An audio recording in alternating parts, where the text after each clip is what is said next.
Ayan, so kung tayo po ay mayroon tayong pins concrete post na pagawaan or factory ng ating dragon fruit post or pins concrete post natin, dapat ay ano po tayo, no? Mayroon tayong bar cutter, no? Kagaya nito. Ayan yung bar cutter na yan, kasi nga hindi pwede yung grinder lang ang ano ninyo, hindi pwede yung grinder lang ang tawag dito, yung gamitin natin sa pagputol ng ating bakal, dahil mahal ang cutting days. Okay, mahal po ang cutting days ng grinder. Pangalawa, yung grinder pag masira, mahal po ang tawag dito. Pangatlo, yung kuryente. Okay, samantalang mayroon kang bar cutter, lifetime ng ano ninyo po ito, no? Ito, matagal na namin itong ginagamit, yung bar cutter, no? So, depende sa ano, depende sa tawag dito, depende sa brand, no? Mayroong mga Japan, mayroong tawag dito Italy, mayroong Germany. Depende po sa ano ninyo, yung bar cutter. So, dapat mayroon kang bar cutter, no? Hindi pwede yung tawag dito, hindi pwede yung ano lang siya, yung itawag dito yung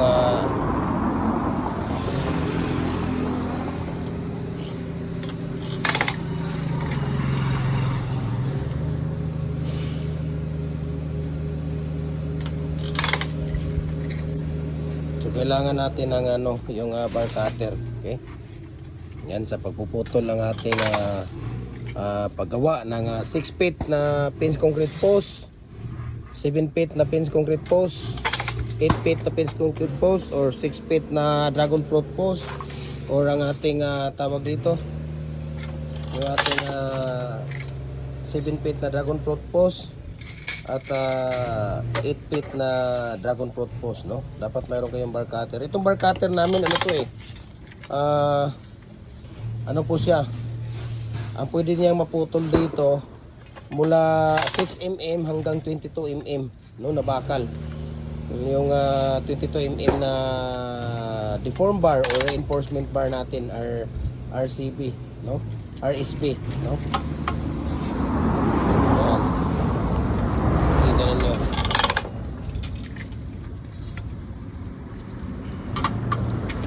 Yan po ang ating pagputol ng ating tawag dito, ating bakal.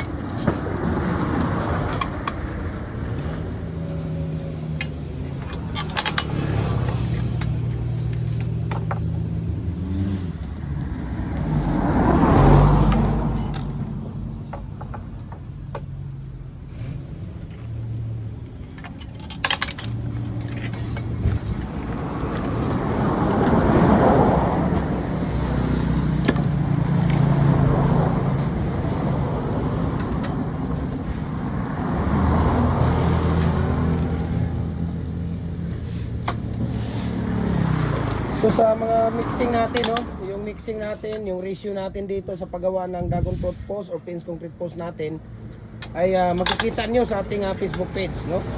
Makikita nyo sa ating Facebook page. Sa Gem Hardware, ang Kuko Lumber, ang concrete products, Panulang branch. Gem Hardware, ang Kuko Lumber, ang concrete products, ganito ang branch. Triple A and F Kuko Lumber. Ang ating personal Facebook account, Felix Tan Pagikan Jr. Ang ating Instagram, Felix_Pagikan 2000, or yung ating tawag dito, ating TikTok account natin at Gem Hardware Cagayan de Oro City or Felix Tan Pagikan Jr. At saka yung ating YouTube channel, Gem Hardware, ang Kuko Lumber, ang concrete products, para updated po kayo sa lahat ng mga video namin, sa lahat po ng mga tips namin, sa lahat ng mga ratio mixing. Doon ninyo po makikita. Kadalasan yung mga matataas natin ng mga video ay makikita nyo sa ating YouTube channel, Gem Hardware, Kuko Lumber, at concrete products, no?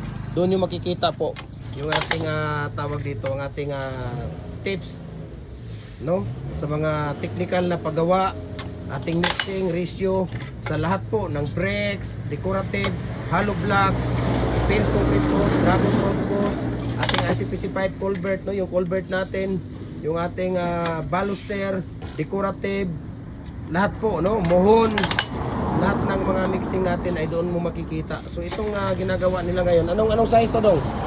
Ha? Pinuputol niyo, anong size to? PC. 13 inches.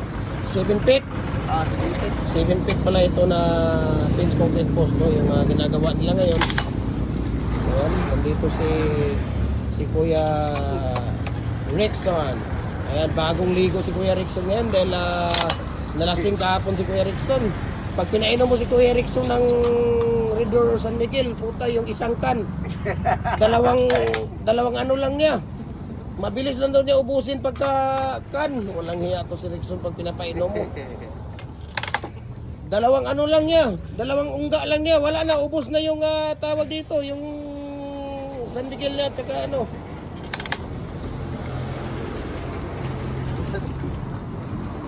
Yan, di ba? So, tingnan natin yung pag-ano nila. Okay, wala.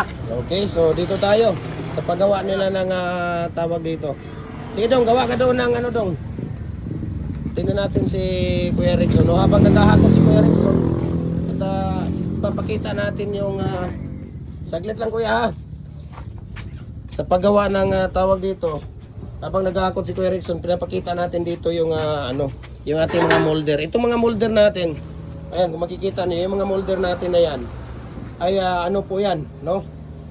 Tawag dito, pinapadala natin through J&T Express po yan.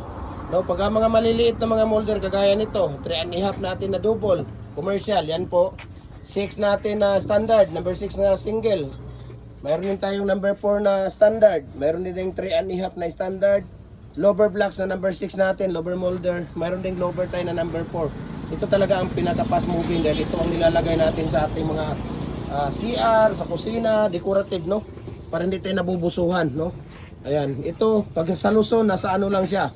Nasa mga 4 to 5 days lang yung mga maliliit natin. Ayan, meron din yung 3 and 3/4 na single. Meron din 5.5 na commercial, 5.5, 3.5, number 4, number 5, di ba? Meron din tayo dyan. Meron din tayong brakes dito, ayan, nandun sa dulo, 5.5. Meron tayong donut, ito yung donut. Tapos ito, number 8 na brakes. Yun naman ay L. Merong candy. Merong bar. Merong is. Merong hexagon. Merong zigzag. Ayan, meron din tayong muhon doon. Ayan, yung muhon. Ayan, mga decorative natin, no? Ito po ay tawag dito. Ito po ay talagang napaka ano ito. Pag sa Luzon nasa ano lang siya 4 to 5 days. Pag sa Visayas nasa 3 to 4 days lang siya. Pag dito naman sa Mindanao nasa ano lang siya, nasa mga 2 to 3 days lang siya. Kuya, saglit lang ha. Tapos dito, ayan, ginagawa ni Kuya Rickson dito ang pag ano ng Y, no? Ito po yung Y natin. No, sa paggawa ng Y natin, ayan, papakita natin sa kanila kung paano ginawa yung parang Y na mating natin o tinatawag natin na stirrup. Pakita mo dong dito. Saglit lang. Ayan, pakita mo, ayan. Oh, di ba? Sige, continue ang paggawa mo. Pakita natin. So yan naman ay tawag dito, yan naman ay ang ano niyan ay ang sukat niyan ay nasa ano po yan, nasa 13 po, 13 inches po ang sukat niyan. Yung ating tawag dito, yung ating parang Y, no? 13 inches. Meron kang parang triangle dyan, triangle. Yung parang triangle, tingnan mo. Hindi yan, yung parang triangle na tutupiin mo. Meron ka ba? Meron. Saan? Kunin mo muna yung parang triangle mo. Ayan, magtupi ka ng parang triangle mo. Kuha ka ng dalawa lang. Wala? Wala. Wala siyang triangle. Yung Y lang dong. Wala siyang parang triangle dong. Bigyan, kuhanan mo siya dun. Sige, ikaw muna. Ikaw muna. Sige na, dito na. Si Bayaw mo nang kukuha ng ano. Ayan. Diba? Tapos, ayan. Yung mayroon order mo, sir? Nari mo order, sir, oh? Yung parang, Thank you. ayan, yung parang Y. Live, nagtanga. Yan. So, pakita mo yung yan, pakita mo yung ano, yung triangle yan ha. Sige, paggawa ka ng triangle. Kuya, saan ka? Diyan naman. Sige, babe, pagbalik ka. Ayan. Oh, di ba? Pakita mo dito. Oh, bakit ang ano? Hindi na parehas ang putol. Oh, mali yan. Hindi parehas yan. Kaso mali yung ano mo. Jopre, ikaw magano dito, dong. Dong. Ilasan mo dito. Mali ang hindi daw parehas ang putol. Sige. Wala parehas ang putol. Ito lang. Kani. O pagka hindi ayan, sige pa, dito pa dong. Ayan, di ba? Di ba? Pakita mo dong. Yan naman ay 9.5 yan, 9.5 inches yan. Sige, gawa ka pa dong. Sige, gawa ka pa. Ayan, di ba?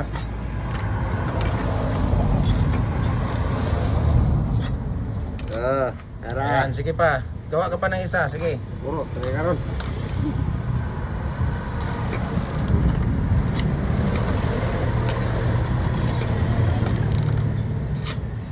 Ayan, yung parang Y. Yung parang Y, gawa ka ng parang Y.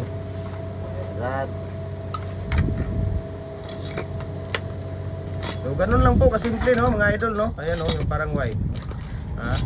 Pakita namin sa inyo kung parang ginagawa. Yan po ang istirap ng ating poste.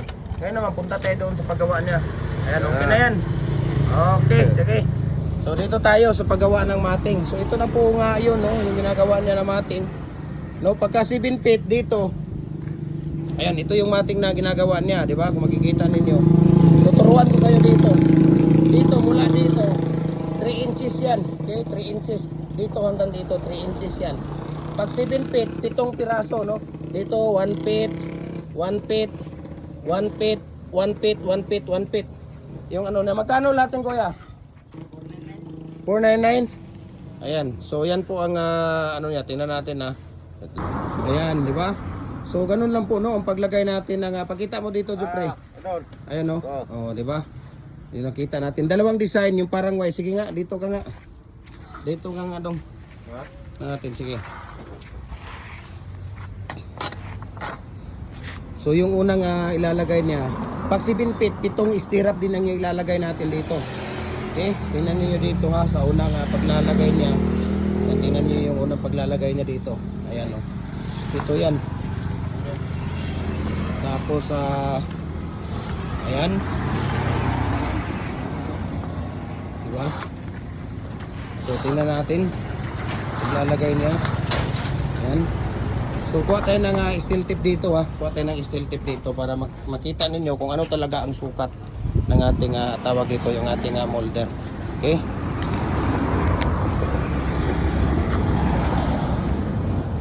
So dito ay 3 inches. Sige, kuha ka ng ano mo dyan. Ayan, sa nilalagay niya.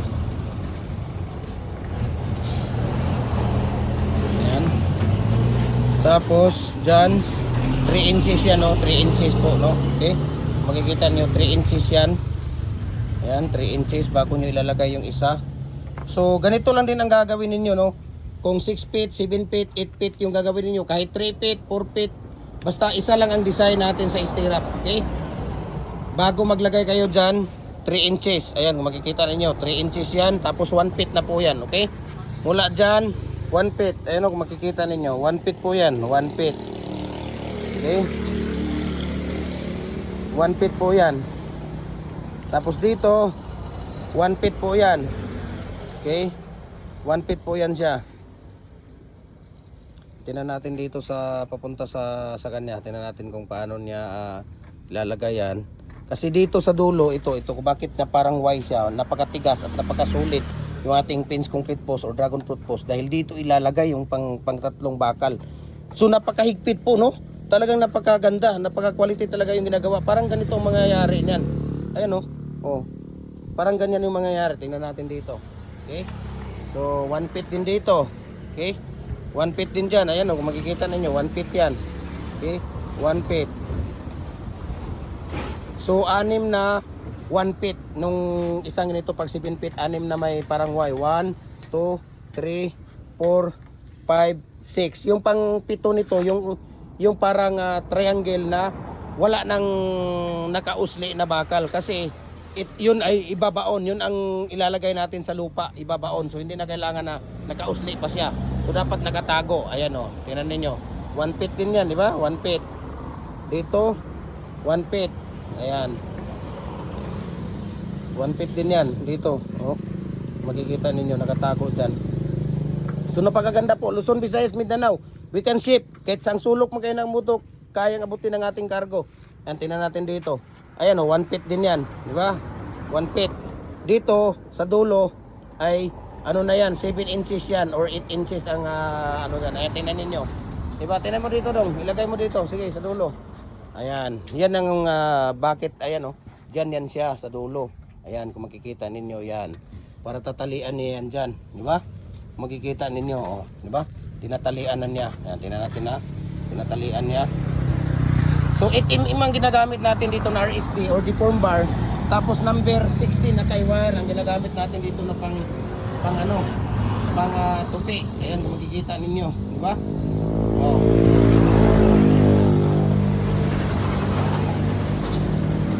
So ganun lang po kasimple, no? Tapos para mabigyan kayo ng sukat, sukatin natin kanina yung ginagawa dito ni ano.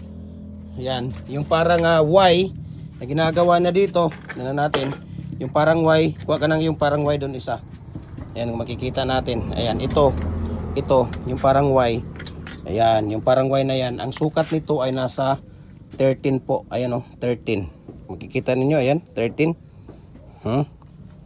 Ayan o, 13 inches, di ba? 13 inches po ang sukat niyan. Ito yung parang Y. Yung parang yung nasaan na yun? Yung parang triangle, papakita natin. Yung parang triangle para hindi sila malito. Yung parang triangle, yung nilalagay natin sa dulo, ayan ito. Ayan, ang sukat nito ay ayan, ito. Yung sukat niyan ay ano? Kuha ka ng isa. Saan dito ang ito ba? Ayan. Ito nasa, kung hindi ito nagkamali, kung hindi ito medyo mataas o mahaba, 9 inches lang po ito. Ayan, kung makikita niyo yan, yung parang triangle na panglagay natin sa dulo. 9.5 inches lang yan. So ito, dahil umabot siya ng tawag dito 10 inches, pwede na rin. Kasi nga hindi na nila pinutol yung konti, yung kalahati. So sinama na nila. Pero actually ito, 9.5 lang siya, 9.5 to 10 inches lang po yan, di ba? So sana ay nakatulong tayo sa ating video na to. At kung nagustuhan ninyo, paki-share, tapos paki-comment kung saang lugar kayo para makita natin kung saan naabot itong video natin.